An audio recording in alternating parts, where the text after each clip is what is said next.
Señor, buenas tardes, señoras y señores, y muchísimas gracias por su presencia en un acto que seguro que os va a encantar. Sabéis que desde hace ya bastante tiempo contamos con la participación de Eduardo Sánchez Alonso, que es profesor de Historia del Arte en el Instituto de Leganés. Y claro, nos hemos ido planteando a lo largo del tiempo de qué hablar. Porque el arte europeo, el arte occidental, convencional, digamos, en un sentido objetivo, es el sum, por así decirlo. No tiene parangón, no tiene comparación. Pero claro, hay culturas más austeras, más pobres materialmente, más austeras, pero que producen arte, a pesar de todo, producen obra artística. Y en este sentido, pues, Eduardo ha preparado una colección que estáis viendo ahora ya en la sala Pedro Navares, que hoy nos habla del arte japonés, el arte específicamente de la estampa japonesa. Y después aquí pues, nos va a presentar un ejemplo concreto, que es una colección de estampas que es el camino del Tokaido al océano del este, el océano oriental, Japón. Bueno, pues os dejo con Eduardo. Muchísimas gracias. Gracias, Eduardo, porque tu colaboración es inestimable y ya ves. Vamos a continuar, ¿verdad? Sí. Muchas gracias a ustedes. Vamos a continuar. Vale. Sí, cuélgalo ahí. Bueno, efectivamente, la exposición, como no soy capaz de estarme sentado, espero que me oigan. Si no, desde atrás, por favor, me lo dicen y hablo más alto. Bueno, sí. La exposición, la conferencia propiamente tiene dos partes. Tratamos efectivamente sobre la estampa japonesa, pero la primera mitad es técnica, yo creo que bonita, pero más técnica, es como si habláramos del grabado en general, en todas las partes que tiene, cómo se hace y tal. Eso puede resultar un poquito más duro, pero la segunda parte trata de poner un ejemplo concreto en cuanto que vamos a ver algunas estampas de la ruta del Tokaido, efectivamente, como ha dicho Gabriel, viendo un poco su significado, ya poniendo en práctica todo lo que hemos visto. Entonces, vamos a empezar sin más con la estampa japonesa, directamente, con el capítulo de la estampa japonesa. Vamos a ver. Eso es. Empezamos con la primera parte, lo que se refiere a la estampa japonesa. El subtítulo es ukiyo-e, que está aquí representado los tres caracteres, luego hablamos de la lengua, que significa pintura, el yo significa mundo, y esto quiere decir, uki quiere decir flotante, es decir, pasajero, efímero. Entonces es la pintura del mundo efímero, que se da entre 1603, luego hablamos de ello, y 1867. Antes ha habido estampa, más pobre, pero estampa. Y después ha habido otra ya contemporánea que es otra cosa. No es que sea peor, es que es una cosa diferente. Nos vamos a centrar fundamentalmente en el ukiyo-e. Empezamos un poco viendo el contexto sociológico porque es necesario. No vamos a liarnos mucho porque nos interesa más la estampa, pero es absolutamente imprescindible conocer tres aspectos. Uno, lo que es la religiosidad de Japón. Otra, la escritura caligráfica, la caligrafía japonesa, pero en el sentido de no solamente de los textos escritos, sino de la caligrafía, de la escritura bonita, que es lo que significa caligrafía, y luego de un nuevo tipo de sociedad, que es la que da lugar a ese tipo de pintura. En definitiva, es pintura, de ukiyo-e es pintura, como tal. En cuanto al contexto religioso, tenemos dos variantes. Una, el sintoísmo. El sintoísmo es la religión propia originaria de Japón. Es una religión animista. Luego se considera politeísta en cuanto que tiene asimilación de objetos, árboles de la naturaleza con los dioses, pero en realidad es animista. Y tiene, tiene algunas deidades, pero luego tiene también incluso fantasmas. La principal diosa es Amaterasu, originaria un poco de todo el Japón.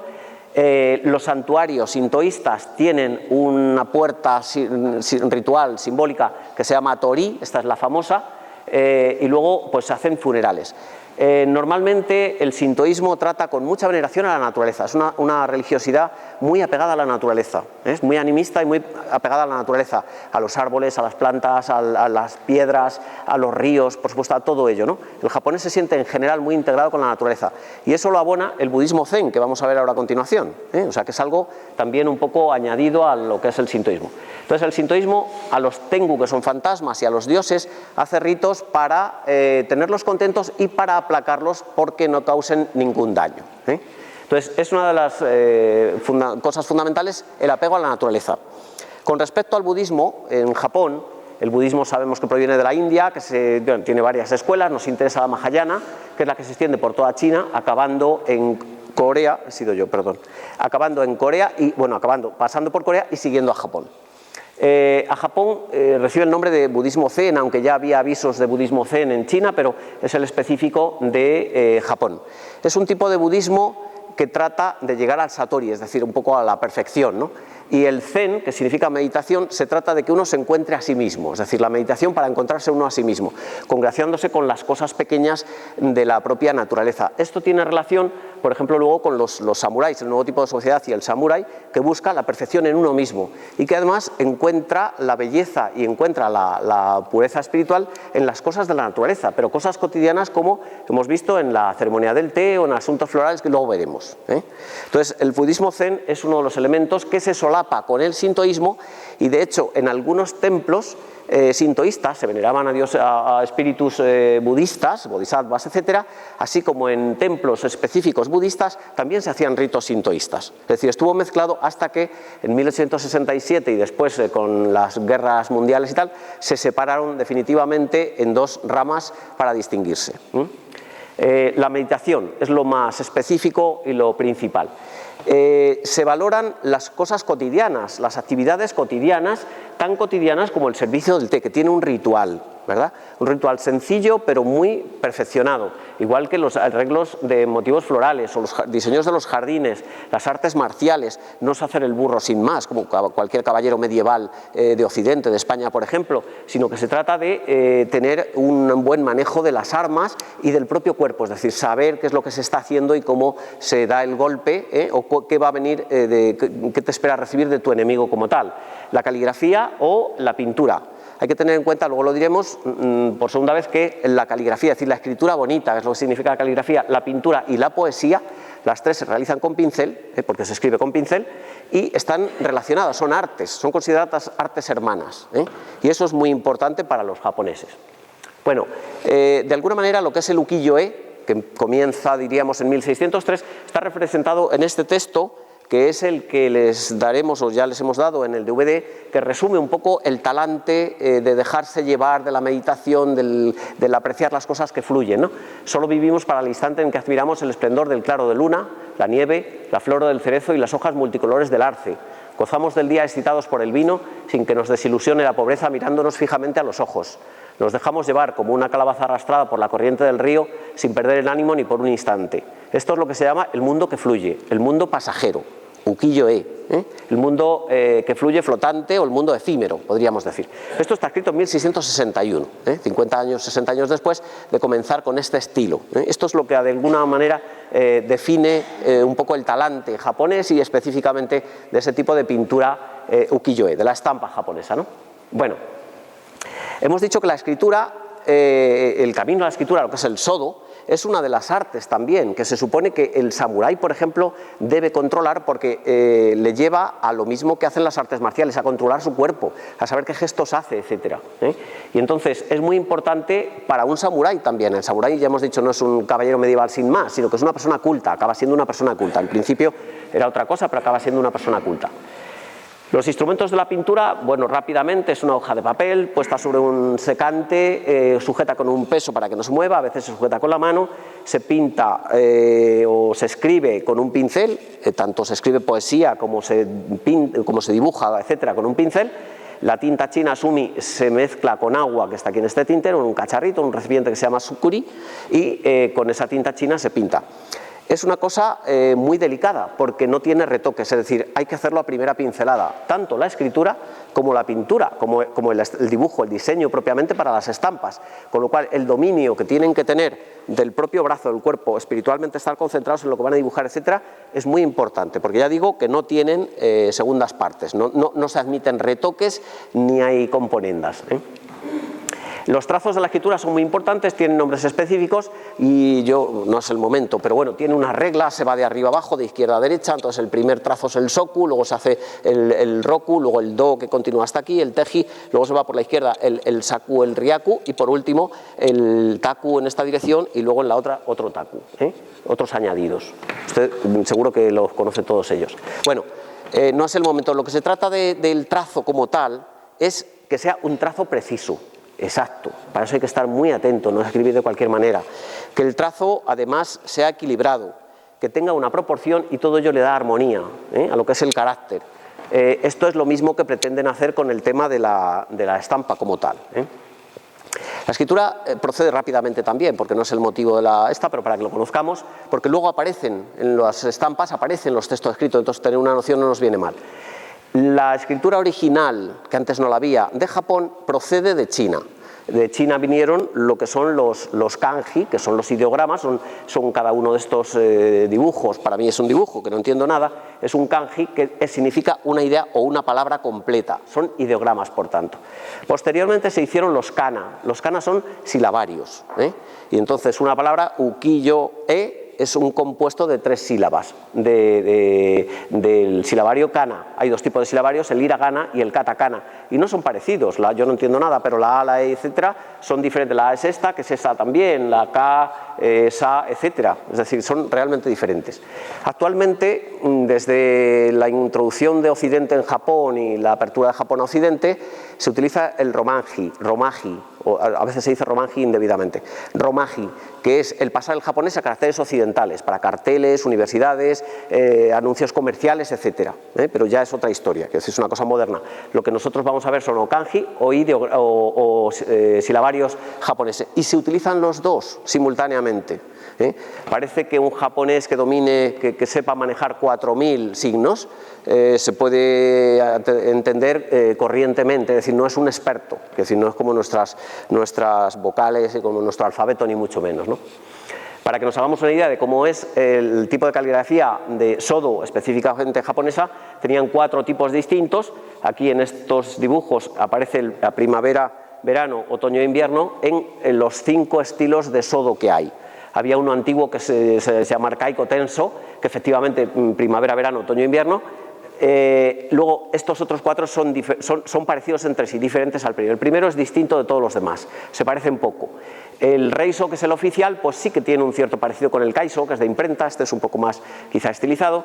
El gyoso es semicursiva, ¿verdad? Y este es una semicursiva enlazada. Estos dos se parecen mucho, también son parecidos.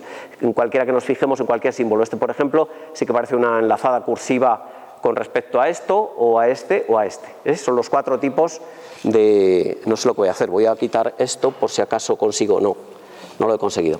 Era para anular esta orden, pero pasamos rápido. Porque habrá hecho alguna actualización y nos está pidiendo que reiniciemos, pero no es el momento. Bien, simplemente los 4 tipos de básicos, los oficiales, porque el arcaico ya prácticamente no se utiliza. El tercer aspecto, hemos dicho, en primer lugar la religiosidad, en segundo lugar la escritura. El tercer aspecto es una nueva sociedad. El samurái inicialmente era un guerrero. En el siglo X-XII, este samurái era una persona al servicio de los gobernadores, los daimios, los señores feudales, que efectivamente eran guerreros y que defendían por un sueldo pues la causa de su señor, ¿no? Como pasaba con la caballería o con los soldados medievales occidentales, españoles, ¿no?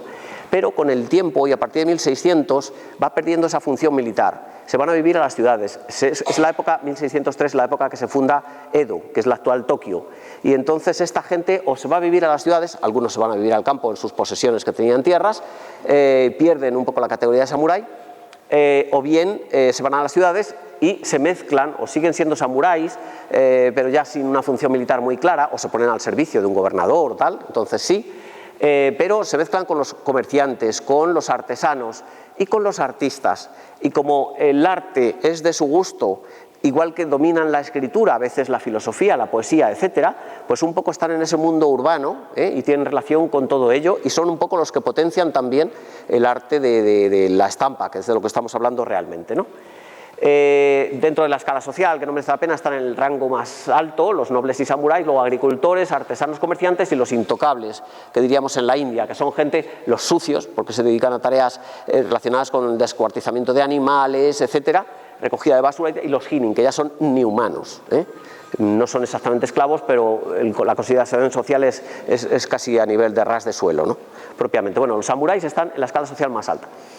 Los que se mantienen como samuráis, pero ya no tienen un señor al que servir, porque a partir de la unificación con el shogun en 1603, pues ya Japón pierde un poco todas las luchas que había medievales, lo que había feudales, pues realmente se convierten en ronin. El ronin es un samurái, lo mismo, pero sin un señor. Entonces vagan por los campos, se ponen al servicio de alguien o simplemente roban en las casas, por los caminos, asaltan a la gente y son pendencieros y viven de la mendicidad o de lo que les quieren dar, que también lo hay. O sea, hay muchos ronin que se dedican a ir por los caminos y a asaltar a gente, etcétera, a robar. O sea, que un poco el espíritu ese del busido, del arte del busido, el control mental, la compasión, todo eso del samurái, pues realmente lo pierden, ya no se dedican a ese tipo de ideas. Bueno, vamos a ver propiamente lo que es la creación de la estampa, el hanga. La estampa o silografía. Realmente la estampa, la llamamos así, es el tipo de pintura, no hay otra en Japón. Es decir, no se pinta ni con lienzo, ni con temple, ni con no sé qué. Esta es la pintura japonesa, hemos dicho ukiyo-e. E significa en muchos...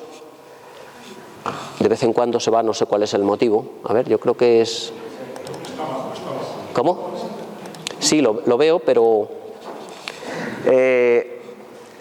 es un tipo de silografía, es decir, está trabajado en madera. Lo que pasa es que es completamente diferente a la occidental. Así como la japonesa se graba ahora veremos el proceso completo, se hace un grabado sobre la madera y se estampa con color, ¿verdad?, en una estampa propiamente.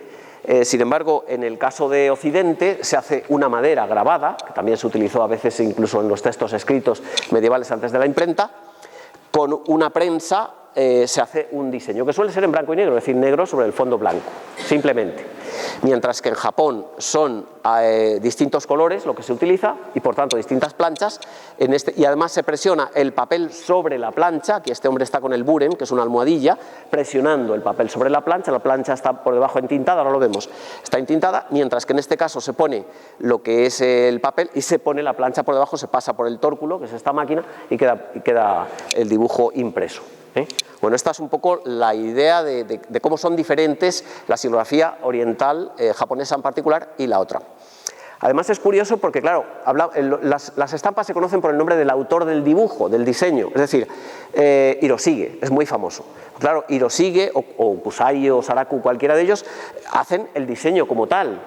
Es decir, que trabajan un editor, que es el que encarga la obra generalmente, Hamoto, el pintor, que es el ilustrador, el que hace el dibujo propiamente. Luego hay un censor que tiene que dar su autorización y si no la obra no se edita y no se vende, por tanto, el editor no gasta su dinero en hacer una cosa que no se va a vender. El grabador, que es el que hace las planchas de madera, que no es el pintor. Y por último, el impresor, el que hace la impresión de las estampas, que tampoco es el pintor. Es decir, cuando entendemos por pintor es el ESI. El pintor de imágenes, de dibujos, o sea, de pintura, ¿no? Propiamente. Y se conocen las estampas con el nombre del pintor, pero es una tarea conjunta de 5 personas. Los últimos son en taller. El proceso completo, claro, un dibujante de por sí no tiene capacidad para hacer un dibujo, sí, pero para venderlo no. Y entonces normalmente surge la idea desde un editor. Un editor le encarga a un ilustrador, pintor, dibujante, como queramos decir, le encarga un dibujo previo. Ese ilustrador se lo devuelve al editor. Si al editor le gusta, entonces le encarga uno definitivo, que se lo entrega. Ese dibujo definitivo se lo pasa al censor. Si el censor da su aprobación, aratame, entonces se puede imprimir. Eso significa que se lo pasan primero al taller del grabador, que hace las planchas de madera, las planchas de madera, que suelen ser varias, y las pasa a un taller de impresión, que hace las impresiones distintas de las copias distintas que se han encargado, se las da al editor y el editor las vende. Es decir, es una tarea colectiva, es una obra colectiva, no es un pintor que coge pinta y lo vende, ni mucho menos. Y además hay que tener en cuenta que como buena silografía se hacen muchas copias del original, luego lo vemos también. Entonces, el proceso es, hemos dicho, primero un editor, Hay editores muy famosos a lo largo de la historia. En la ciudad de Edo, que es la actual Tokio, llegó a haber hasta 1500 editores, es decir, eran personas de dinero, como a lo que serían ahora las editoriales, con mucho poder. Si le encargaban a un pintor unas obras o no se las encargaban, era muy importante. En segundo lugar, el pintor o ilustrador, el ESI. Él hacía bocetos preparatorios, se ve que son dibujos un poquito burdos, es decir, muy simples, ¿verdad?, para ver si eran del gusto del editor. Una vez el editor daba su aprobación, entonces hacían de una forma más refinada propiamente el dibujo con tinta y pincel, es decir, igual que la escritura, por eso hemos hablado un poquito de la escritura, hacía un dibujo definitivo, un diseño definitivo. Ese diseño definitivo se lo pasa al editor. Para mí es muy importante y muy significativo que efectivamente Picasso llegara a decir que los japoneses dibujan como respiran, porque es verdad que es casi con natural, ¿no?, con un japonés. O sea, tiene una habilidad, un control del trazo, de los caracteres, igual que de los diseños, excepcional, ¿no? Bien, hemos dicho que pasan el diseño definitivo al editor. El editor se lo pasa al censor. Si el censor es de su gusto, del gusto de calidad suficiente y no es grosero ni se mete con el emperador, etcétera, con el shogun, pues entonces da su permiso. Y ponen sellos, pone un sello de aprobación. Normalmente en el sello aparece el texto, no siempre, pero el texto aratame, que debe querer decir examinado, es decir, examinado y conforme, para la edición. Esto lo pasan al grabador. Aquí llega una de las fases ya importantes. Ya está el permiso para poder realizar esa obra. Bueno, entonces el pintor, el ilustrador, hace definitivamente en un papel muy fino, el Hansitae. Esta pieza en papel casi transparente. Fíjense que se adivina, no se ve, pero se adivina el dedo detrás de este papel. En positivo, lo dibuja en positivo. Con ese dibujo en positivo se pasa, se adhiere, se pega, ¿verdad?, a una plancha de madera básica. Plancha de madera, luego lo vemos normalmente de cerezo o bojo, generalmente cerezo, que es dura y tal. Entonces se pega bien pegada. Y el grabador lo que hace es recortar por el dibujo la plancha, haciendo las muescas en la plancha para dejar el dibujo exacto que ha hecho el ilustrador, que ha hecho el pintor. Y queda una plancha maestra, es decir, una plancha invertida con respecto al dibujo, ¿verdad?, pues esto que le ha puesto boca abajo, invertida con respecto a lo que el pintor ha hecho, pero queda la plancha completa. Una vez que está la plancha completa hecha, esa es lo que se llamamos plancha maestra, entonces se sacan copias distintas si se van a hacer de colores diferentes, si no con la plancha maestra sería suficiente. Entonces, a ver si soy capaz de... Aquí, esto es más fácil. Entonces, una vez hecha la plancha maestra, se sacan copias, hemos dicho, que son estas, ¿verdad?, y se tiene impreso el dibujo. Bueno, cuando es simple, porque las primeras muy antiguas son así simplemente, pues quedan así. Hemos dicho que con una muñequilla que se llama baren se aplasta contra la plancha de madera, y se toma, ya una vez que está entintada, queda el dibujo de impresión. Claro, lo normal es que no, estas son planchas maestras, estas son planchas maestras. Para que se hagan con mucha precisión, que necesita mucha precisión, los japoneses utilizaban ampollas como redomas de líquido, de vidrio con agua, detrás ahora una vela, entonces ahora una bombilla, antes una vela o cualquier llama, etcétera, para darse iluminación con mucha precisión, a modo de flexo, ¿verdad? Entonces se hace la plancha maestra, hemos dicho. Con esa plancha maestra, si fuera de un solo color, se imprime y ya está, blanco y negro, que son las primeras, la Sumie y todas esas son en blanco y negro, pero las siguientes en las que se incorporan colores diferentes, hay que hacer una plancha, en este caso 6, para cada uno de los colores que se vayan a utilizar. Entonces vemos que la lámina es un caballero que está en el suelo tumbado, con un caballo así, un árbol que le pasa por delante del caballo, del jumento, lo que sea, unas ramas y tal. Entonces, esta es la plancha maestra. ¿Qué ocurre? Que se hacen tantas planchas de madera como el guerrero que va a tener un color, el caballo que va a tener otro, se graban las partes del árbol como tal, incluso aquí los cartuchos donde se va a poner el nombre del autor, del editor, etcétera, todo esto. Entonces se hacen tantas planchas de madera como colores vaya a tener la obra. Esto es un trabajo ímprobo. Esto es un trabajo ímprobo, es decir, que no es solamente una obra realizada, por el pintor, insisto, ¿no?, por el ilustrador, sino por el taller propiamente del grabador y luego del impresor. Bueno, por último, cuando ya están las planchas hechas, distintas planchas se pasan al taller del impresor, al Suri-Si. en la que trabajaban muchos obreros, muchos trabajadores del propio los van poniendo a secar, como estamos viendo aquí, están poniendo a secar las copias distintas, ¿no? Entonces, esta es la muñequilla, la Baren, que es con la que se presiona para que tome el papel la tinta correspondiente. Esta sería un primer dibujo simple, porque normalmente las figuras tienen un dibujo, un contorno exterior, y luego se les da los distintos colores. Este es un ejemplo. Este es un ejemplo de cómo la gran ola de Hokusai, al fondo con el Fuji, ¿verdad?, se va haciendo. Ahora cuando le dé van a observar que en esta lámina de abajo van a ir apareciendo los distintos colores. La transición para llegar desde la primera obra, que es simplemente el trazo en negro, ¿verdad?, en tinta china, hasta la siguiente. ¿Se dan cuenta? Aparece primero ese color anaranjado, después otro tono un poco más oscuro, luego los cielos que son distintos, el fondo un grisáceo, hasta que aparezca el azul del mar. Esa es la obra completa. Entonces se van poniendo la misma pieza tantas veces como haga falta. Para eso es generalmente utilizado una forma en esquina que es el kento, las marcas kento, que es para tener la medida exacta de dónde se va a poner la lámina, ¿verdad? Porque si no, pues se podría mover y quedar corridas, etcétera, ¿no? Entonces es muy habitual que las estampas tengan aquí una especie de esquinita, porque la plancha tiene esa esquinita redondeada y se aloja ahí exactamente de esa forma y así no se mueven y siempre quedan en la misma posición. Bueno, hasta el punto de que en algunas ocasiones, en los colores de las estampas, se aprecia las vetas de la madera. Esto es un papel, pero se aprecia las vetas incluso de la madera de la plancha en la que se hizo el color de lo que es el fondo, el suelo, como tal. O sea que en algunas tiene una calidad extraordinaria técnicamente hablando, ya independientemente de su calidad artística. De la primera vez, de la primera edición que se edita esa obra, Sozuri, es una cantidad variable, se suelen hacer unas 100 copias para ver si se vende, como los libros, se hacen una cantidad, si tienen éxito se hacen otras ediciones, claro, en un libro no hay ningún problema. En el caso de las estampas, pues efectivamente la primera, el ilustrador dice los colores que tienen que ir en cada sitio, aquí degradado, aquí en azul, aquí tal, aquí cual, vermellón, en verde, lo que sea, ¿no?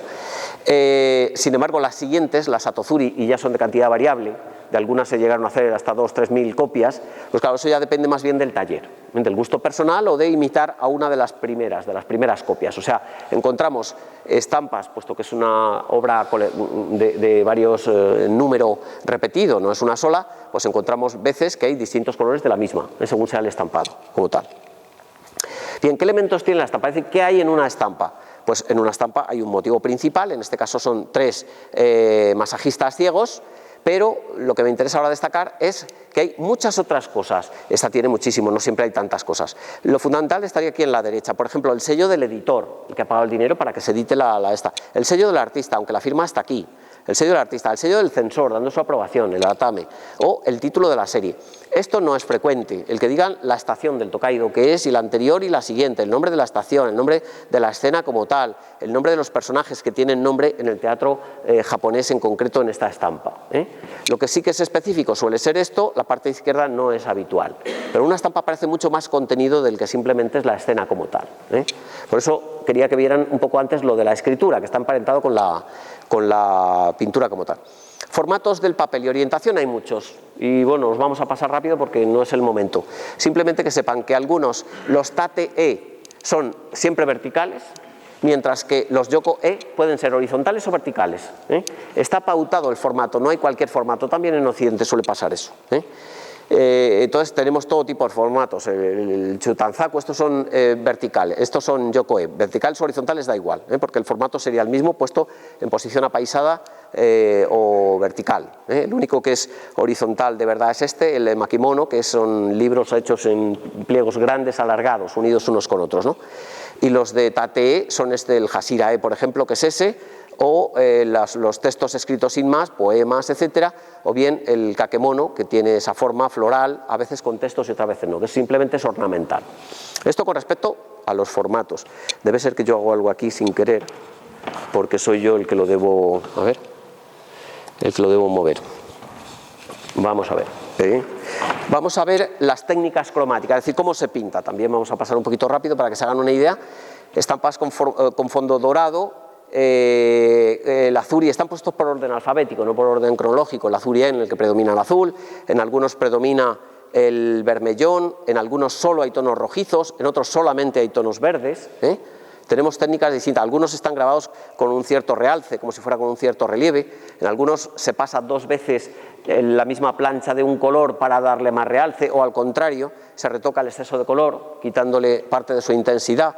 En algunos simplemente, las más antiguas, son litografías con tinta china negra, y entonces queda blanco, el fondo blanco con pintura negra sobre ella. Estampas brillantes, grabados sin líneas, suele ser habitual que haya un dibujo que perfila las figuras, hay algunos que son sin ellas, es raro, pero existe como tal, con brillos, con solamente tonos vermellones o solamente tonos verdes, o simplemente con tinta alaguada, una especie de nuestra acuarela o algo similar.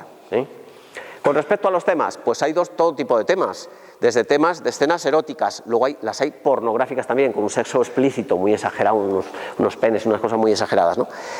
Mujeres bonitas, mujeres hermosas, como que es muy clásico, el Villinga, tiras de poemas, que hemos visto antes en formato vertical, paisajes horizontales que se pueden poner en kimonos o en ahora no me sale,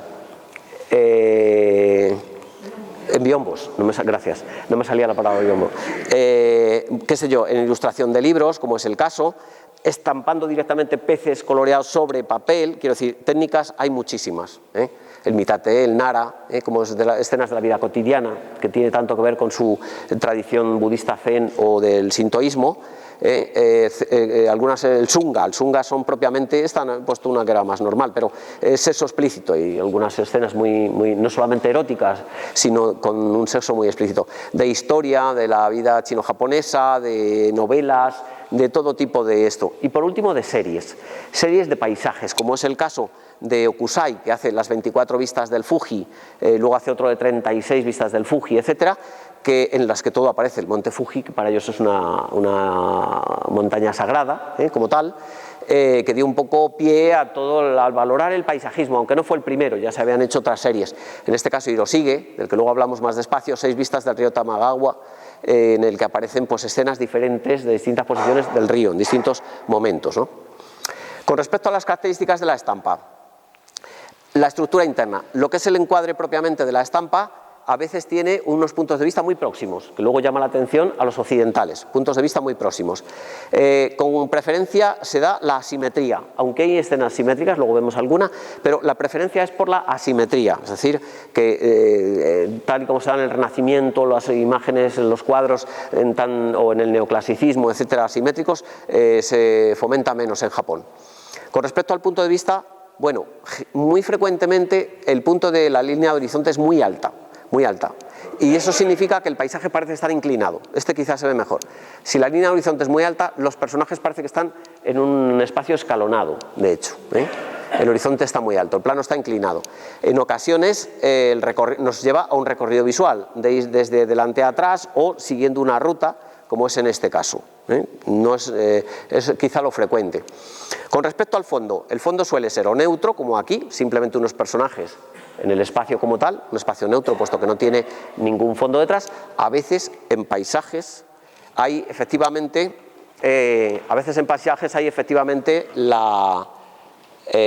o bien paisajes, digo, en el fondo, ahora sí que no he tocado.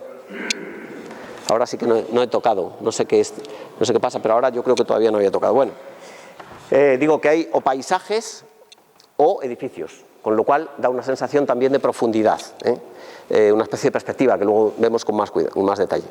Con respecto a los planos, hay una cierta superposición de los planos hacia atrás, con lo cual efectivamente nos podemos hacer una idea de la profundidad. El ratón está aquí, si lo quieres. ¿Qué buscas? Bueno, planos diferentes con formas superpuestas. Con respecto a la perspectiva, no existe la perspectiva lineal hasta que no la contagian, hasta que no la aprenden de los occidentales, ¿verdad? La conocen desde el siglo XVII y XVIII, pero casi no la practican hasta el siglo XIX. Sin embargo, hay una perspectiva aproximativa, lo que llamamos perspectiva empírica, puesto que no existe puntualmente la perspectiva central, la cónica de un punto, ¿no? Con respecto a la atmosférica, pues tampoco es muy precisa, porque a veces se hacen gradaciones de cielos fundamentalmente, no tanto de los personajes o de las telas, etcétera, de los cielos, pero son irreales, son simplemente para potenciar un poco la profundidad, algunos cielos degradados.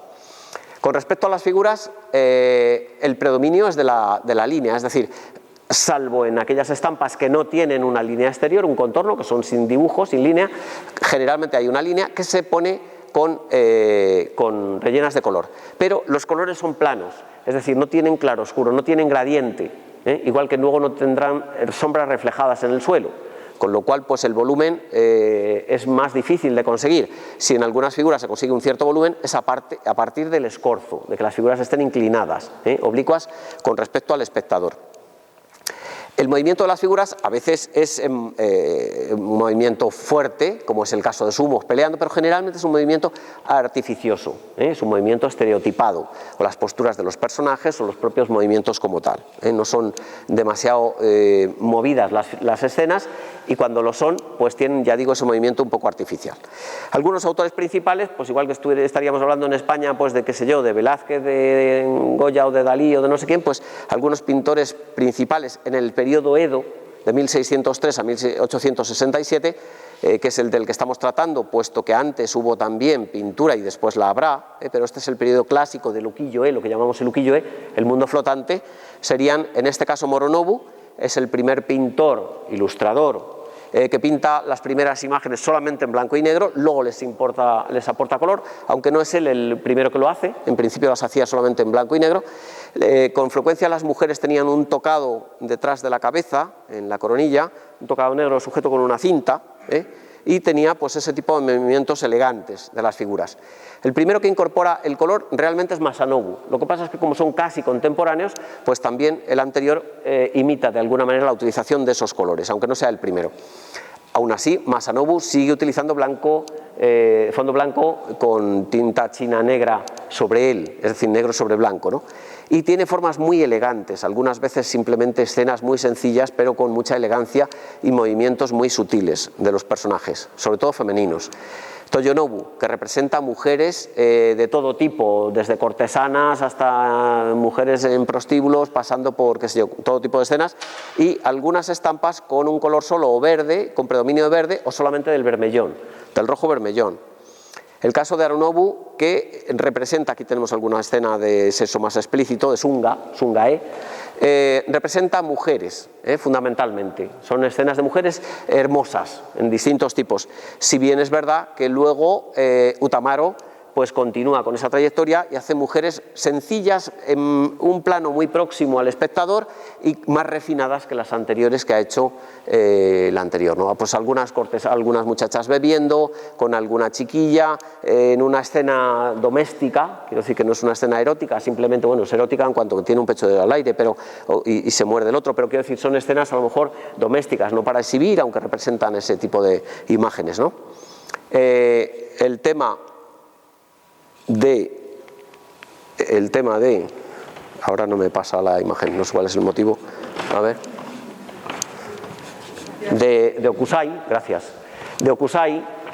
Hokusai es una cosa extraordinaria. Hokusai con 6 años pintaba, se hizo un discípulo con 12 de un maestro que le enseñó todo lo que sabía, es el primero que hace todo ese tipo de las vistas del Fuji, está la gran ola, en verdad, de Kanagawa, que es la más famosa, pero pinta abanicos, pinta pulpos atrayendo mujeres, pinta escenas de tengus, o sea, fantasmas, personajes samuráis con muchachas, con textos, cataratas, y manga. Él hace 15 libros sobre mangas, que son escenas de dibujo, realmente no tienen colores, y que son escenas de caricaturas, de personajes antiguos, etc. Eso va a dar lugar luego a la influencia que tengan sobre los mangas y los animes actuales, ¿no? Hokusai pinta pues, más de 4.000 escenas, que es una cosa, uno de los pintores quizá el más importante. Sí que es verdad que el siguiente, ¿me pides pasar? El siguiente, que es, estos son los manga, los manguas escritos allí, el manga actual, ¿no? Dibujos peleándose unos con otros, desplumándoles, o escenas muy jocosas, actores de teatro, pero en caricatura, prácticamente siempre, en escenas todas ellas de tipo divertido. El siguiente es Saraku. Este es un caso curioso porque parece que se desconoce su vida, no se conoce prácticamente nada de él, muy poquito. Parece que según la tradición era un actor de teatro, el teatro no. que se caracterizaban, ¿verdad? Ponían rostros muy ridículos, a veces muy exagerados y muy de caricatura. Trabajó durante 9 meses en la pintura y lo dejó y no se volvió a saber más de él. Es verdad que parece que representaba actores de teatro, de su compañía y de otras compañías, y que era muy realista con sus apreciaciones, de tal manera que, como no salían muy favorecidos, pues por lo visto le tenían en inquina, ¿verdad? Entonces quizá por eso lo dejó, o tal caso es que no se volvió a saber de él. Pintó 9 meses y desapareció del mapa, nunca más. Y lo sigue. Es del que luego vamos a hablar un poco más, porque realmente es ya del siglo XIX, es el que está justo antes de la apertura de Japón al mundo. Se dio a conocer en las exposiciones internacionales en París de 1855, 57, 60 y tantos. Se vendieron estampas en París y de las cuales tenían pues Manet y otros artistas. Van Gogh, el propio Van Gogh compró algunas y las tenía en su casa e influyó en el arte occidental. Entonces quizá es más importante probablemente como pintor Hokusai, pero Hiroshige es un gran artista que pintó de todo. Bueno, la influencia mutua que hay entre Oriente y Occidente es, ¿quieres pasar por favor? Es que en la pintura japonesa, cuando llega a Occidente, a París, que es el centro del arte en Europa del siglo XIX, pues empieza a predominar la silueta y el dibujo, que es lo que se predominaba en la estampa japonesa. Se da una distribución clara del color. Fijaos, esta tiene mucha pinta de japonés, es decir, unos contornos exteriores muy simples y el color plano, sin claroscuro ninguno, con escenas detenidas y fugaces, es decir, lo que es el ukiyo-e, la vida un poco contemplativa, en ese sentido, coger un momento del particular, una especie de flash de un momento de una escena, con abundancia de detalles y una valoración hedonista de la vida, es decir, no presenta un mensaje grandioso, sino simplemente un retazo de la propia realidad.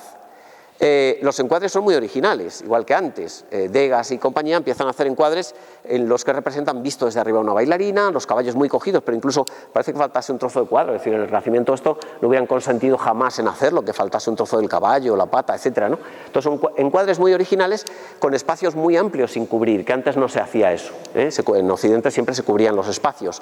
O bien no hay perspectiva, aquí este de Cézanne, este cuadro de Cézanne es muy curioso, pues no tiene perspectiva, está la mesa desdoblada en 2 partes, igual que el silla del fondo, etcétera, y luego pues las composiciones descentradas o asimétricas, o como es el caso este de la escena cogida desde arriba, del demonio luchando con el ángel, con el demonio propiamente, ¿no?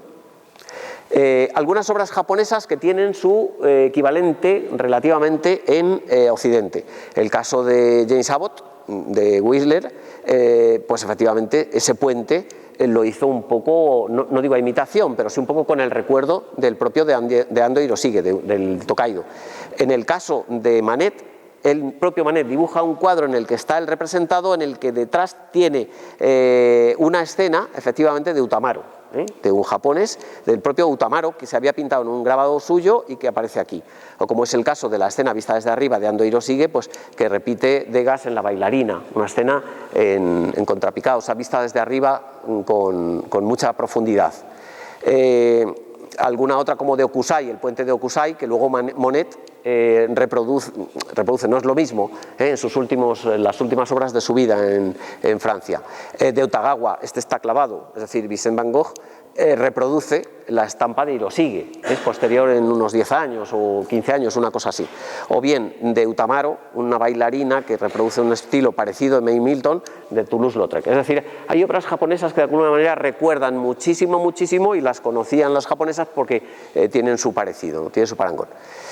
Al contrario, Occidente influye en Oriente en cuanto que introducen la perspectiva central. Si los japoneses conocen la perspectiva del siglo XVII, la perspectiva occidental desde el siglo XVII, puesto que han llegado los portugueses, han llegado los españoles allí, luego holandeses, no sé si recientemente hay una película que se titula Silencio, de la novela Susaku Endo, tal, pues se habla un poco de la llegada de los españoles, japoneses, españoles, portugueses, etcétera, allí, como luego son expulsados. Bueno, pues conocían la perspectiva en Japón desde el siglo XVII, pero no era de su gusto especialmente. Pero ya a partir del siglo XIX la incorporan. Una perspectiva central, perfecta, ¿verdad?, con tiralíneas y tal, y lo que es el claroscuro y el sombreado, cosa que no se había utilizado hasta entonces porque no era de su gusto especialmente. Vale. Hemos visto, puedes pasar a la siguiente, hemos visto cómo ya desde el siglo XII había dibujos jocosos, bromas, caricaturas, de personajes o de escenas particulares, pero el que más lo hace es propiamente Hokusai. Antes lo hemos visto, en sus 15 libros que edita, con casi 4.000 imágenes de escenas curiosas, etcétera, y de bromas, pues que sirve como antecedente para el manga, que son las historietas actuales, y para el anime, que es lo mismo pero en animación, es decir, propiamente en vídeo, ¿no? A partir de esto tenemos la historieta al manga, he recogido, estas son actuales, pero efectivamente este libro recuerda mucho a los anteriores de los mangas de Hokusai, y la animación que todos conocemos con yo no soy experto, pero los Benji y todos esos que juegan un montón al fútbol y que meten unos goles espectaculares, ¿no? Bueno, pues esta es la tradición como tal más importante. Bien, y esta es la segunda parte. Hasta ahora hemos visto el aspecto técnico. ¿Cómo vamos de hora? Las 8 menos 10. Bueno, podemos... No, porque si me lío perdemos tiempo, no merece la pena. ¿Se me oye suficientemente desde atrás? Sí. Yo. Y les tapo.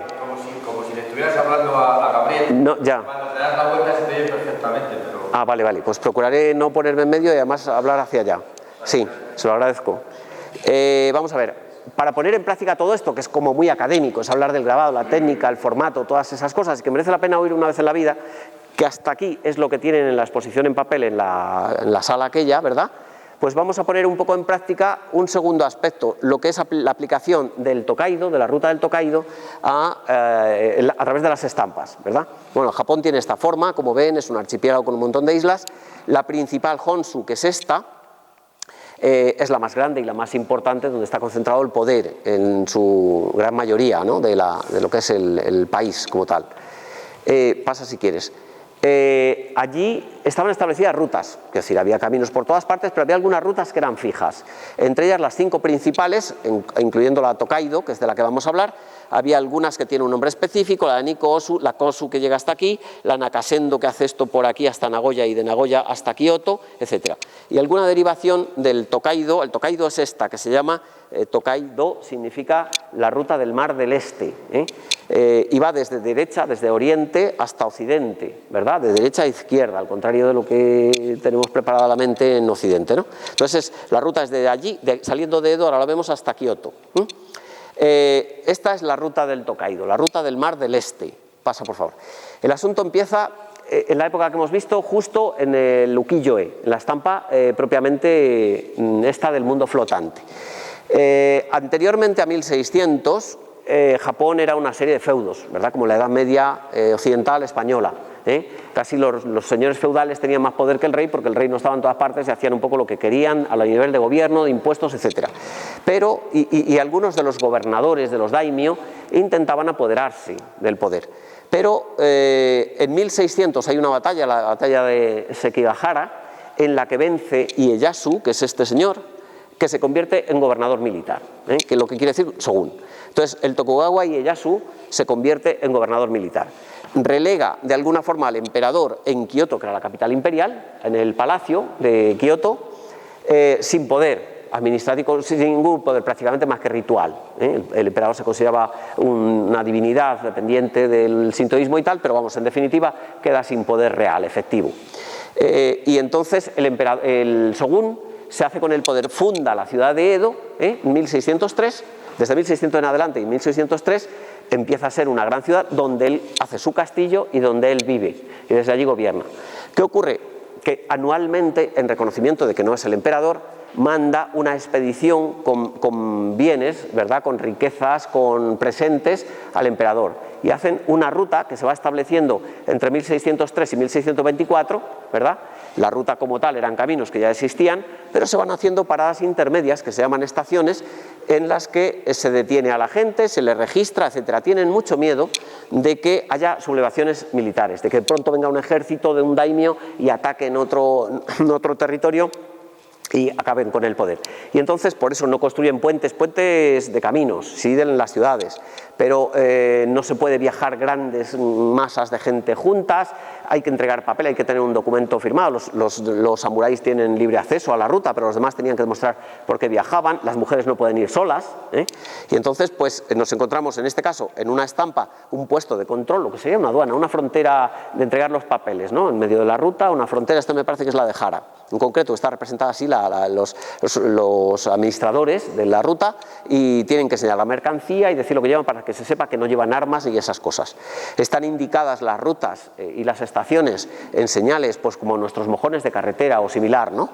Y o bien se va a pie, ahora lo vemos a continuación, o si bien se va a pie, o individualmente o en grupo. Las mujeres que no pueden ir solas, pues van acompañadas siempre o por un porteador que les lleva el equipaje, si van a pie, o bien en una silla, ahora lo vemos, en una silla o en un cago, una especie de litera o como fuera, pero deben ir acompañadas, ¿no? Los medios de transporte son muy variados. Lo específico es que la gente normal, la humilde, va a pie, los un poco más adinerados, por supuesto, los samuráis van en caballería.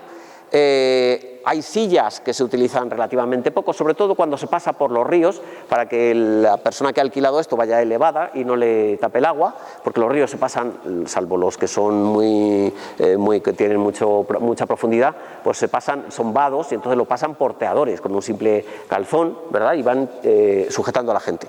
La silla, la carreta, que es muy poco habitual también, la silla y la carreta son muy poco habituales, son muy frecuentes el cago, que nosotros la conoceríamos como litera, es simplemente una estructura de madera que llevan entre dos hombres y que debajo va una especie de hamaca donde va alojada una persona, yo creo que bastante incómoda porque al cabo de unos kilómetros estaría hecha cisco la espalda, pero bueno, era la forma de viajar que no fuera a pie, ya para eso están los otros porteadores, o bien en palanquín, en norimono. Es una pequeña estructura, como una casita, que se lleva por varias gente y entonces el personaje de dentro va un poco más sentado y va más suelto, no va tan tumbado ni tan rígido, ¿verdad? Es un sistema un poquito más elegante para gente ilustre y que se lo puede pagar. Bien, las estaciones del Tokaido. Las estaciones del Tokaido, o sea, la ruta del Tokaido, que es desde Edo. Edo es la capital que construye el Shogun, le manda a construir el Shogun. Es una zona pantanosa, horrorosa, que tiene que rellenar, está un montón de años y tal, hasta que construye la ciudad de Edo, la actual Tokio. Hemos dicho la ruta del Mar del Este hasta llegar por aquí. Prácticamente toda es marinera, marítima, pero se separa en un par de ocasiones, en 4 ocasiones, parece que son aquí, se separa aquí también, aquí ligeramente, vuelve a separarse aquí hasta que luego llega al interior y hasta Kioto, propiamente. Bueno, las estaciones son 53, están aquí documentadas, las tiene el DVD. Voy muy deprisa y de esto vamos a ver solamente de las 55, vamos a ver 10, si tenemos tiempo. Quiero decir que no tengo mucho problema porque esto en realidad me serviría a mí como introducción por si ustedes tienen ganas de verlo en casa en el DVD, que están completas, mucho más amplio de lo que yo estoy diciendo, están las 55 y es más amplio. Tienen 3 cosas que luego les explico si hay tiempo. Son 55 estaciones porque son 55 estampas. Son 53 estaciones. La estación es un punto intermedio, un lugar de control, ¿verdad? Entonces, se representaban también la primera, la salida, que es Edo, la salida de Edo, la llegada a Kioto, ¿verdad?, la capital imperial, y las otras 53. En total 55 estampas, aunque etapas son solamente 53. Y son variables. En total el recorrido son 492 kilómetros, casi 500. Se solía hacer entre 12 y 15 días, a razón de unos 40 kilómetros diarios, o a pie, o en Kago, o en Norimono, etcétera, ¿no?, como fuera.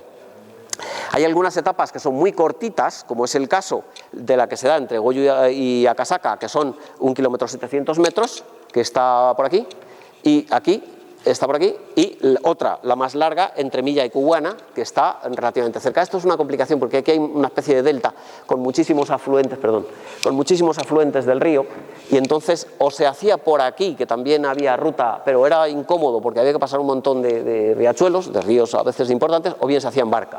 Entonces, aunque es más larga, pero solía ser más cómoda porque había transbordadores, por así decirlo, ¿no?, que es la más larga, 27,3. Digo, por tanto, que son 55 estampas, pero era una ruta que hacían los comerciantes, que hacían los artesanos y también los pícaros, los que robaban a los campesinos o bien que robaban a los viajeros, etc. Se utilizaba por mucha gente también del este para visitar el santuario de Ise. El santuario de Ise es el más importante, el más sagrado de todo Japón, del sintoísmo japonés, propiamente. Entonces, a partir de aquí, de Nagoya, se desviaban o bien por aquí hasta el santuario de Ise. Pero no es exactamente la ruta al santuario. Yo a veces pongo como comparación sé que está mal, pero la voy a hacer aún así. Es una comparación al Camino de Santiago, ¿verdad? Nuestro. El Camino de Santiago es un camino de peregrinación a Santiago de Compostela, es un camino, para entendernos, religioso, es decir, se va a ganar, ¿verdad?, el beneplácito del santo, etcétera, a pesar de que uno encuentra la paz y se encuentra con uno mismo y con otra gente, etcétera.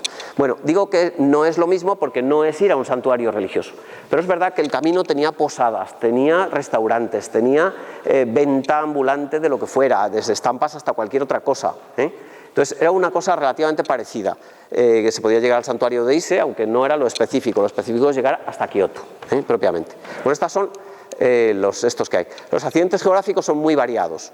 Esto es parte de una imagen que hay en internet que me parece muy curiosa, en la que están representados los accidentes geográficos.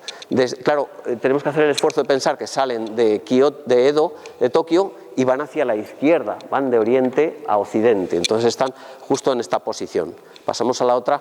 Aquí están representadas todas las etapas, equiparadas independientemente de su longitud, de las etapas, están puestas para que se vean un poco los accidentes geográficos con los que uno se encuentra. En el DVD encontrarán esta misma información en la que efectivamente vemos la parada, la etapa más corta y la mayor, ¿verdad? La mitad del camino es más o menos la mitad geográfica, hasta la parte inferior de la etapa, es Misuke. Misuke está a casi 240 kilómetros desde que salieron de Edo y faltan 250 y algo hasta llegar a Tokio, es justo la mitad. Estas son las estaciones. Bien. Hay otras estaciones intermedias, pues igual que el Camino de Santiago tiene la ruta principal, o dos rutas, una por la costa, otra por el interior, pero luego hay rutas desde Sevilla y hay rutas de Levante y hay unas cosas muy espectaculares que yo no sé si en su momento eran muy practicadas, pues aquí hay estaciones intermedias.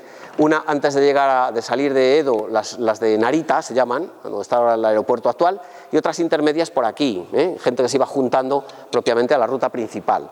Bueno, y también están representadas, pasa por favor, están representadas en estampa, nos interesan poco, en este momento, ¿no? Además de estas estaciones, de las intermedias del Tokaido y las de Narita, ¿quieres pasar?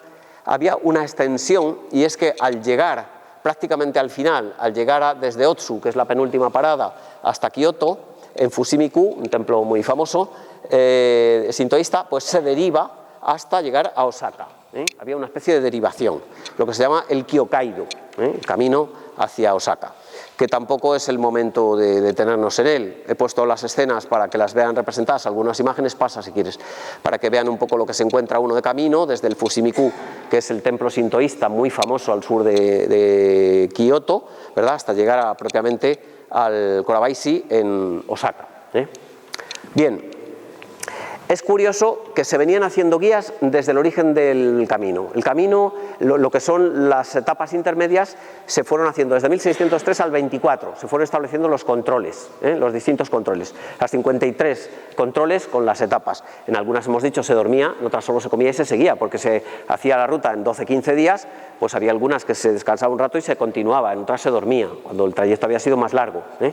Entonces, se conservan de 1690, de 80-90 años después de comenzar el camino como tal, de hacerse establecido con los controles, porque ya existía de antes, aparece un mapa de Moronobu, aparece una especie de mapa, el mapa Ishikawa, está completo. Aquí he puesto una abreviatura, ustedes en el DVD lo tienen completo.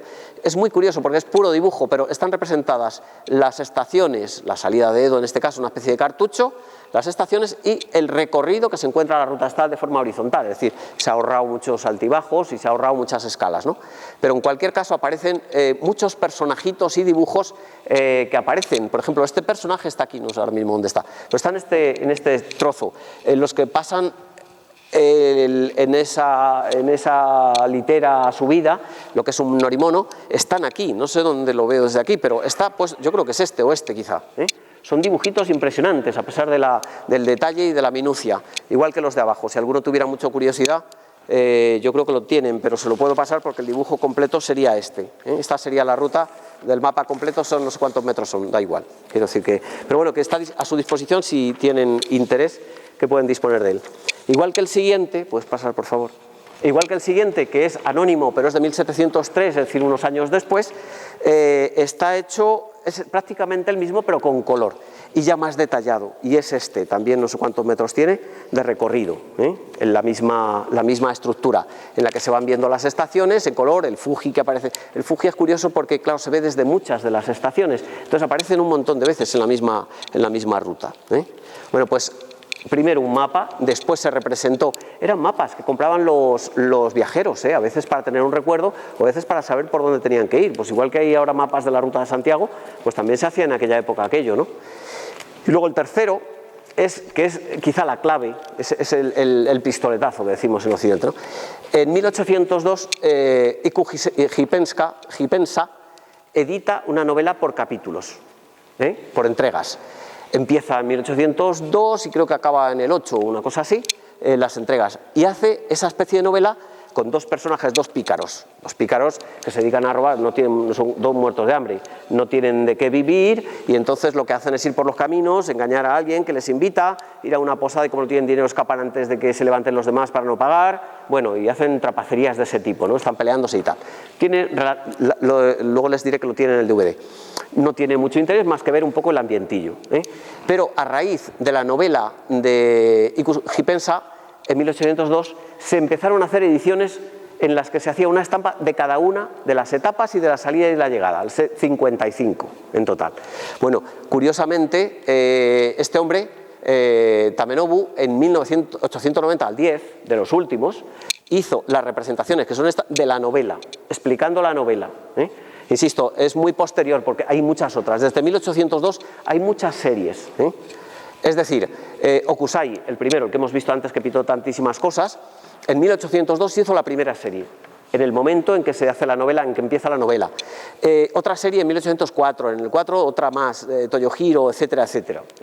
Series hay como 84. Se han editado más de 3.000 estampas distintas del Tokaido, en series diferentes, es decir, cada serie es obra de un pintor, las 55 estampas. Algunas son de 6, pero generalmente son las 55 estampas.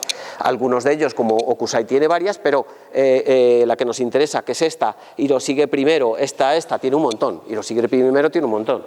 Hizo series distintas, con distintas estampas de cada una de las etapas. La que nos interesa, podemos pasar, es la del 33-34, es propiamente la que explicamos ahora un poquito. Esta es la edición Hoeido del 33-34. Hiroshige, a cargo del gobernador, del shogun, el shogun le encarga, en uno de los viajes que hacen anuales para llevar presentes al emperador, le encarga que vaya como pintor y que dibuje lo que va viendo. Se trata de que vaya dibujando los rituales, los ritos de cada pueblo y las tradiciones, más sagradas que otra cosa, pero también tradiciones locales. Y entonces él hace el viaje concreto, en el tiempo, claro, era una persona, no era ilustre, pero sí era un gran pintor y entonces pues no iba a pie, lógicamente, iría bien a caballo, en surimón o lo que fuera. Y va retratando cosas, va tomando dibujos y luego cuando vuelve, el viaje empieza en el 32, durante el 33 y 34 hace las estampas, edita las estampas de esta serie, porque ya hemos dicho que tiene unas cuantas, tiene varias, ¿no? Y esta es la edición más famosa, esto le convirtió en más famoso y esta es la mejor edición de estampas del Tokaido, ¿verdad?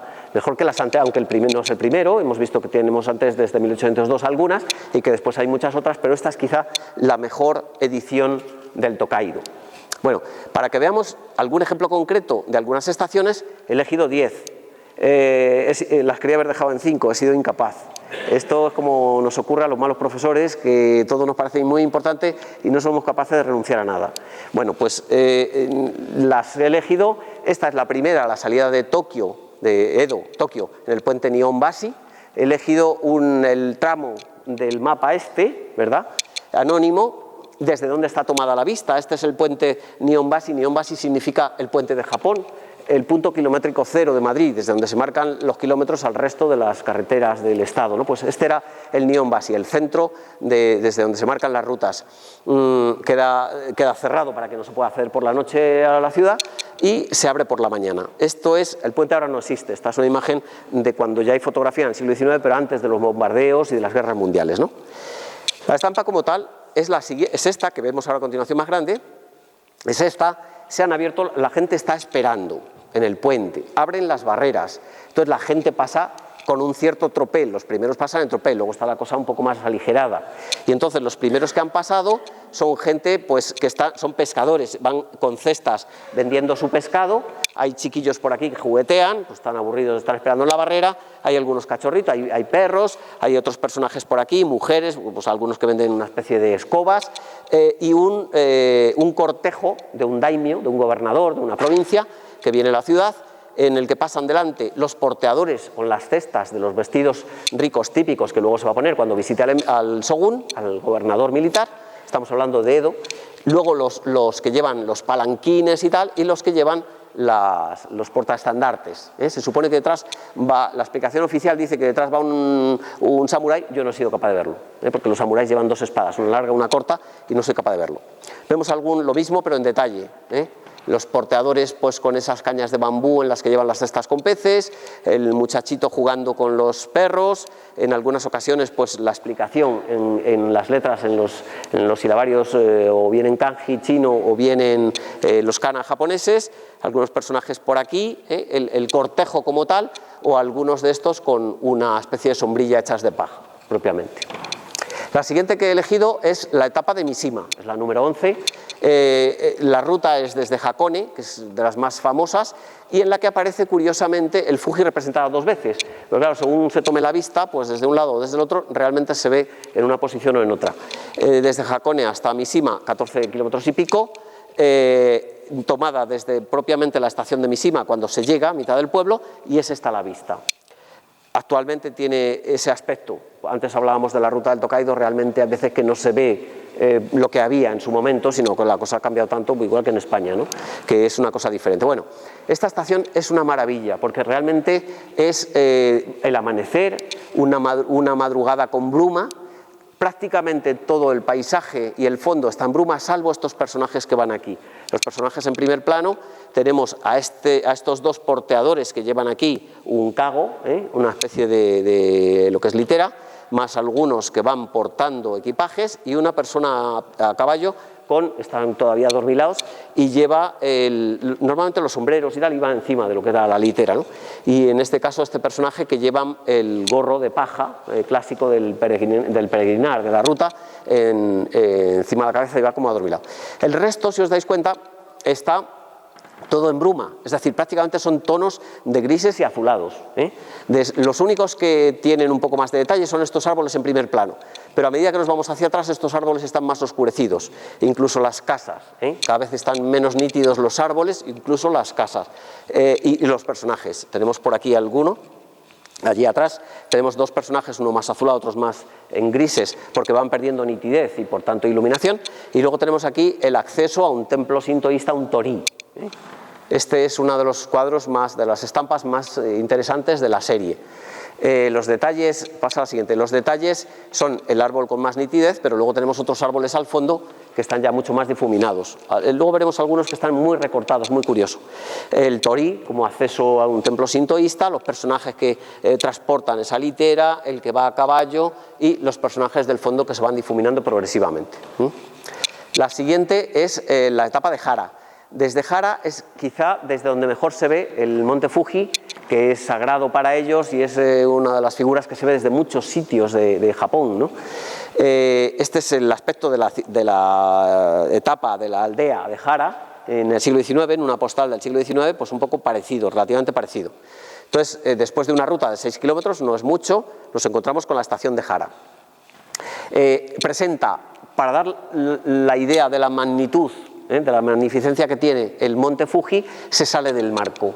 O sea, realmente estas son las marcas Kento que indican la posición de la estampa para grabar y que no se moviera. Bueno, pues incluso se sale del propio marco del Kento, para dar la idea de que es enorme, tan enorme que no cabe en una estampa normal.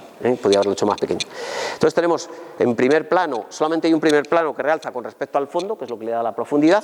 Entonces en primer plano tenemos dos mujeres que no podían viajar solas, por eso van acompañadas de un porteador que les lleva el equipaje. Una de ellas está fumando, curiosamente, una especie de pipa, con sus sombreros de paja. Y al fondo, detrás la sierra que tiene el monte Fuji, y al fondo, detrás de unos arrozales, este tipo de garzas que son la señal de la longevidad, es decir, un poco como de una cierta eternidad, como la permanencia del tiempo, como es la presencia del monte Fuji, en ese caso. Ahí tenemos al Fuji que se sale del marco, en el fondo se han puesto propiamente el texto que corresponde con el editor y con el pintor, las tres mujeres, la que va fumando, que tiene ahí la pipa en su mano derecha, se sujeta el gorro de paja, uno lo tiene quitado, con sus kimonos ahí muy bien elaborados, y las garzas, propiamente. La siguiente es Kambara. La estación de Kambara. Esta es otra de las interesantes del grupo, hasta el punto de que en la propia ciudad de Kambara actual, que es un pueblo un poco grande, pues hay un cartel de la estampa de Hiroshige puesto en la entrada del pueblo.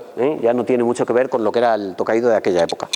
Este, sin embargo, es de noche. Está nevando, se ven los copos de nieve, por aquí, se ven los copos de nieve, está nevando. Y aquí suben la cuesta dos campesinos, parece que fueran a su casa a refugiarse, mientras que otro personaje parece que se va, aunque sea de noche o vive en otra dirección, con unos zuecos de madera, refugiándose como puede con un sombrero medio abierto, cubriéndose simplemente de la nieve, puesto que no llueve sino simplemente nieva. Es curioso que el cielo, bueno, todo está nevado, son casi todo tonos de grises en realidad, y es curioso que el cielo, en vez de estar más oscuro en la parte superior y más claro abajo, como suele ser habitual en los japoneses, ese gradiente, esa gradación está invertida, para que quizá ese tipo de cartuchos y el texto escrito pueda ser visible desde más cerca.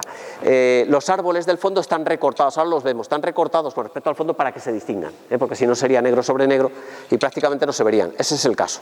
Están ahí recortados, quedan recortados. Ahí tenemos los cartuchos y el texto explicativo de lo que es la propia escena, los tejados de las casas en esa perspectiva empírica, es decir, esa profundidad no real con perspectiva lineal, el personaje que lleva unos zuecos de madera hacia abajo, que va bajando el suelo por la cuesta, mientras que estos dos lo van subiendo penosamente con el cargamento y con la cabeza muy agachada, cubriéndose de la nieve y por el frío que hace en la noche. El siguiente que hemos elegido ha sido la de Fuchu. Esto es muy curioso. Hemos dicho que los shogunes prohibían, los gobernadores, prohibían la creación de puentes, solamente los urbanos. Ahora vemos alguno de ciudades, ¿no? Pero para que no se moviesen grandes cantidades, grandes masas de guerreros y pudiesen atacar el poder, estaba prohibido, y por eso había tantos controles para saber quién iba, quién salía, había espías en el camino. Entonces, en este caso, pues es el paso de un gran río, de lo que es el Fuchu, bueno, grande, no en profundidad, pero sí extendido, y entonces pues nos encontramos con esa es la vista actual, nos encontramos con esta estampa del río, en el paso del río. Fijaros que la estación es Fuchu, pero luego ha cogido lo que es antes de llegar la estación está desde aquí, la ciudad es como esta, como tal es esa, Entonces está el río, desde aquí no se ve apenas la ciudad, solamente por aquí, donde había un palacio del gobernador de Ieyasu, y un santuario que tampoco distinguimos. Lo curioso es que en esta estampa encontramos las distintas formas posibles de pasar un vado, o bien a pie, uno se medio desnudaba para no mojarse y llevaba sus equipajes y sus cosas a los hombros, ¿verdad? Las mercancías las llevaban en caballerías, pues algunos porteadores, y luego había varias opciones, o bien una persona era cargada sobre los hombros de otra persona y pagaba por ello a veces menos cantidad, o bien en una silla que antes hemos visto en tierra pero también se utilizaba en el agua, o bien en norimono, ¿verdad? o en kagos, o sea, en literas o en palanquines, que están, claro, costaba distinto precio según el sistema de transporte. Los porteadores estaban casi desnudos, simplemente con sus taparrabos, porque era lo que hacían, pasar gente de un lado al otro, únicamente. Aquí vemos algunos detalles. Los que vienen en esta dirección simplemente pasan con sus pertenencias en la cabeza, al fondo del paisaje, tanto de la aldea que casi no se distingue con los arrozales, o bien en la sierra que hay al fondo, donde debería estar el castillo de Ieyasu, o bien la ciudad que no se distingue. Las mercancías encima del jumento ese, del animal, la muchacha subida a hombros de otra persona, o bien en la silla o en palanquín.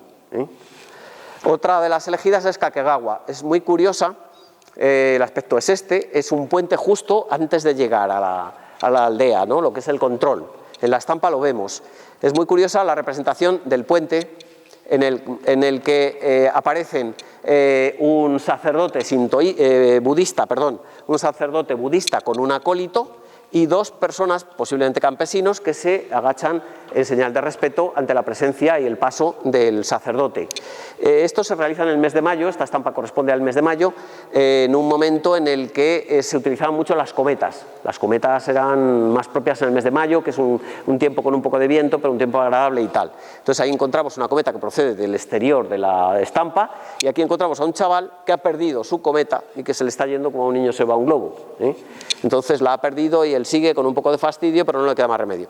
En este lado del puente, hacia donde se dirige el sacerdote, encontramos dos faroles que indican que aquí hay, y está escrito, indican que aquí hay un templo budista al que pertenece él. Si fuera sintoísta tendríamos el torii, esa especie de puerta ritual. Y luego al fondo, hacia el fondo, quiero decir antes de llegar al fondo, tenemos aquí los arrozales y los campesinos trabajando, pasamos a la siguiente, los campesinos trabajando con las piernas metidas en el agua hasta la rodilla, allí tenemos al sacerdote con el acólito, las dos personas que se asoman respetuosamente, los faroles del puente y el chaval que ha perdido la cometa, la ha soltado, o se le ha escapado o bien la ha soltado, porque ya ha dejado de jugar con ella, lo que fuera, no podremos saberlo. Otra interesante es la de Goju. Esta es muy curiosa porque recoge un poco la tradición del libro de Ikuji Pensa, es decir, las escenas que contaba aquel de forma jocosa. Y es que había una tradición en Goju de que había muchos locales de prostitutas que atraían a los turistas, a los viajeros, ¿verdad? Y entonces en esta etapa, esta es una de las geishas y tal, vemos la estampa. En esta estampa tenemos, en este calle con una cierta perspectiva, no es perfecta, lineal, pero se parece, es empírica, pero se parece, está bien, tenemos a dos mujeres que se disputan a los viajeros para llevárselos a su local, para que hagan gasto de comida, de dormir y de lo que se tercie, si están dispuestos. Tenemos una geisha que mira con un cierto desprecio, porque una geisha no es una prostituta, es una mujer que tiene una formación y que mira con un cierto desprecio, con un kimono precioso, al que está mirando esta otra muchacha con mucha atención, ¿verdad?, hacia abajo, un poco en un aspecto de descanso, de relax, está mirando hacia la geisha.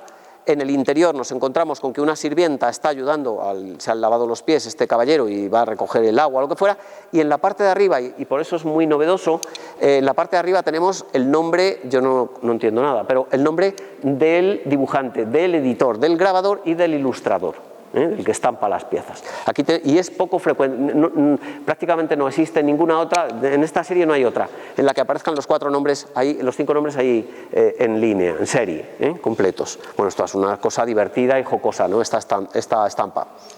La siguiente es la de Hokkaichi, también divertida, no es del mismo tipo, pero divertida. Es una zona de arrozales, al paso de un río. Pasa si quieres en ella nos encontramos en la zona esa, que estaba muy abierta, no tenía montañas, corría muchísimo el viento y algunas veces que efectivamente era tan llamativo como que algunos personajes pierden el sombrero. Este con una carga a cuestas se ha vuelto, probablemente iba para allá, se ha vuelto porque se le va el sombrero de paja, lo quiere recuperar, es divertido. O como en este caso este hombre que pasa por una pasarela se encuentra con que se le levanta la capa, desde luego el aire azota de derecha a izquierda, está viéndose tanto en los arrozales como en el árbol, fijaros qué árbol tan espectacular. Al fondo tenemos la estación de Yokkaichi, que es muy curiosa porque hacían mercado el 4.º día del mes y entonces es la estación del cuarto día, le llaman así, y detrás tiene unos trinquetes de naves. Lo curioso es que las naves, si os dais cuenta, no están en el agua, sino que deben estar varadas en tierra, deben ser pues barcas de pesca, simplemente. Fijaros lo espectacular del árbol, el que va a recoger su sombrero, el propio viento que azota a los arrozales o la capa que se mueve de este otro viajero. La de Sono, estamos ya acabando, la de Sono es también otra de las espectaculares, igual que la de la noche de la bruma o bien que la de la nieve, podemos ver la estación. En Japón hay muchísimos bosquecillos, hemos visto ahora, de bambúes. Bueno, pues en este caso es una escena espectacular por el tratamiento de la perspectiva, de lo que es la composición en diagonales y en paralelas, etcétera, ¿no? Tenemos aquí una especie de vendaval.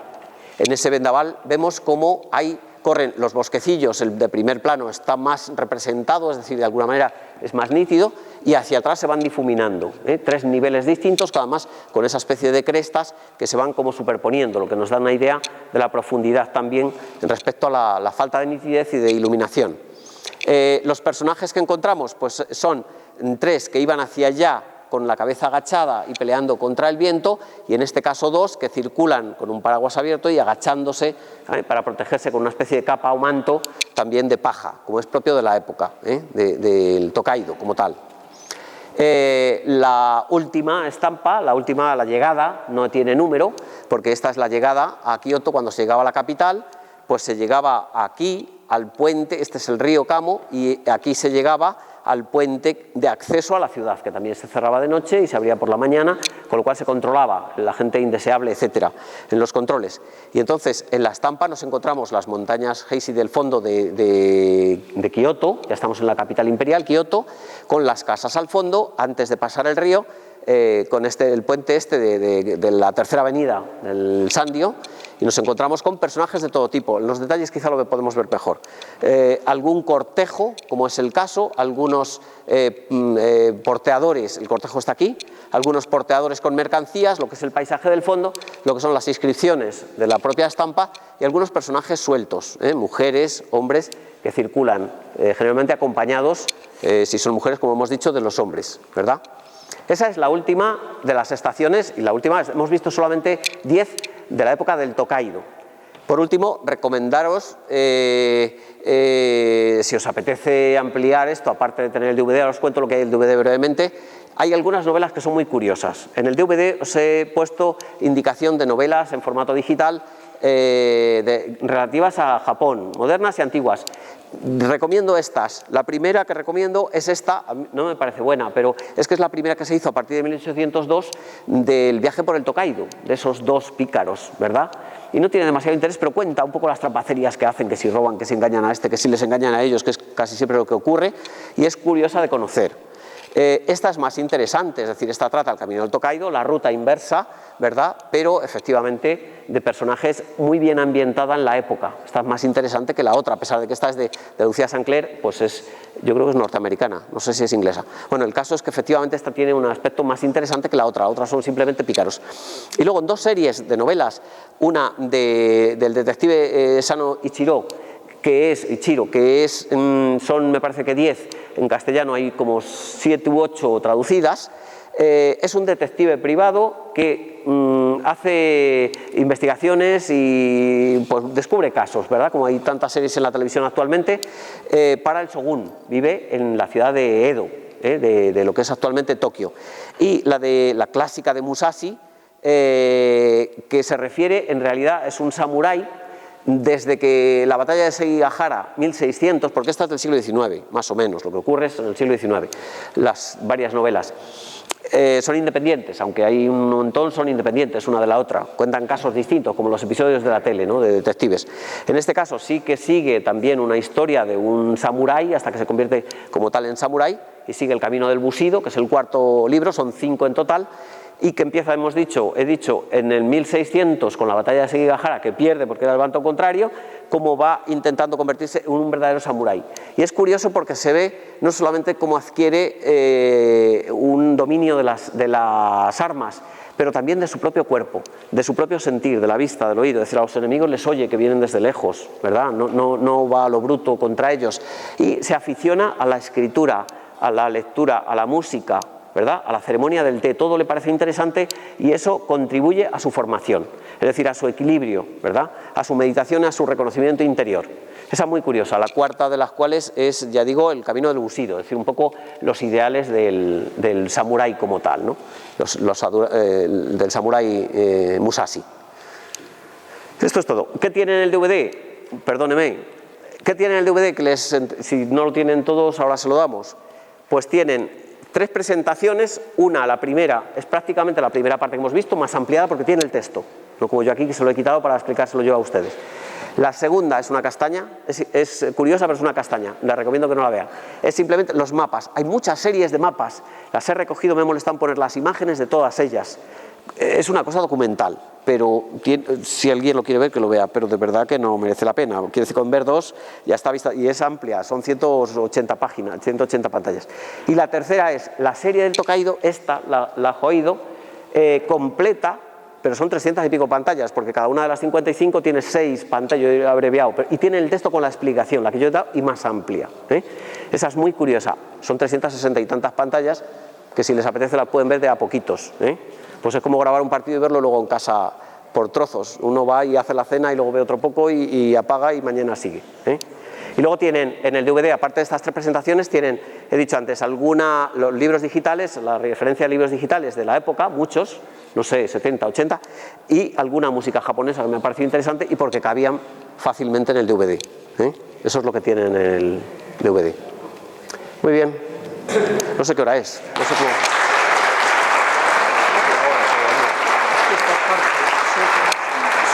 ¿Cómo? Estos son todos sin discos. Ya, se lo damos, ahora se lo damos. Mira, sí, te lo tengo aquí, yo tengo aquí. Pero tenemos, sí, no hay problema. Vale. Bueno, no sé si quieren comentar algo. Yo les acepto los aplausos por los japoneses. Yo como Picasso pienso que efectivamente los japoneses dibujan como respiran. O sea, es como si fuera innato con su naturaleza, ¿verdad? Eso dibujar con esa precisión, con esa sensibilidad, con esa delicadeza, pues es como un niño que aprende caligrafía de pequeño. Realmente, como la pintura y el dibujo vienen a ser una cosa parecida o de dominio de las mismas personas, realmente es admirable, ¿eh? Entonces, bueno. Como estamos hablando de Japón, estamos hablando de la estampa japonesa, te hacemos entrega de un obsequio, una cosa personal, ¿verdad? Es el catálogo de una exposición que se hizo en Madrid hace ya, calculo yo, unos 15 años o 20 años quizá, de estampa japonesa. No la he visto. Yo todavía era joven, pero aún así no la he visto. Pues para ti. Pues os lo agradezco mucho. Si... Son reproducciones, sí, que merecen la pena porque son preciosas, claro, son estampas, claro, con una... documentadas de yokkaichi, y además sobre todo con un grado de calidad de calidad del papel y de la reproducción. Algo muy buena. Bueno, aquí, si alguno, pues te lo agradezco. Bueno, si alguno tiene...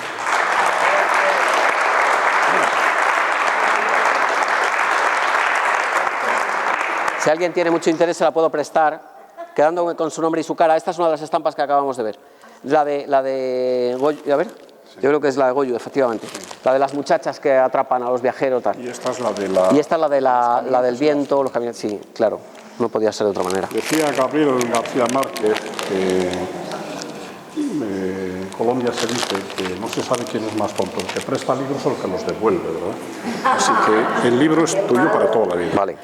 Y después hacemos entrega de un recuerdo, esto es un simple recuerdo, y con unas gotitas de agradecimiento. Sí. Agradecimiento que hago extensivo, me imagino todos ustedes recordarán un montón de conferencias, un montón de exposiciones que Eduardo nos ha regalado. Pues muy bien. También.